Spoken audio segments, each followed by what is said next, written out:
কাছের লোকে দেখি বদনাম ছড়ায়, তো এই কাছের লোকগুলা বা যে লোকগুলো বদনাম ছড়ায় তাদের সাথে কি মেশা উচিত? আমি বলবো তাদের লাইফটা একটা দেখেন, আমরা গ্রাম অঞ্চল বা অন্য জায়গায় খুব দেখতে পাই কিছু লোক আছে শুধু তিলকে তাল করে এবং অন্যের নামে বদনাম ছড়ায় এবং ক্রিটিসিজম সমালোচনা না করলে হচ্ছে বা ঘরের মধ্যে অশান্তি তৈরি না করলে তার শান্তি লাগে না।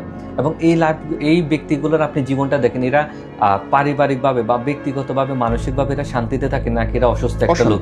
এরা অশান্তির মধ্যে থাকে এবং এরা এক ধরনের অসুস্থ লোক এবং নিজে তো অশান্তির মধ্যে আছে, আশপাশের লোকদের সুখ শান্তি দেখলে তাদের আরো গা জ্বলে। এই জন্য আমি বলবো হচ্ছে যে এদের সাথে যত ফর্মাল সম্পর্ক করা যায়, পার্সোনাল লাইফে সব ফর্মাল সম্পর্ক, হ্যাঁ ভাই কি অবস্থা, ভালো আছে, আপনাকে ভালো লাগছে, আপনার কাজটা ভালো লাগছে, তাকে আমি পার্সোনাল স্পেসে আসতে দিব না। যেমন পার্সোনাল স্পেস আমার সাথে আপনার যে এখন কত বিষয়, এটা ফর্মাল সম্পর্ক।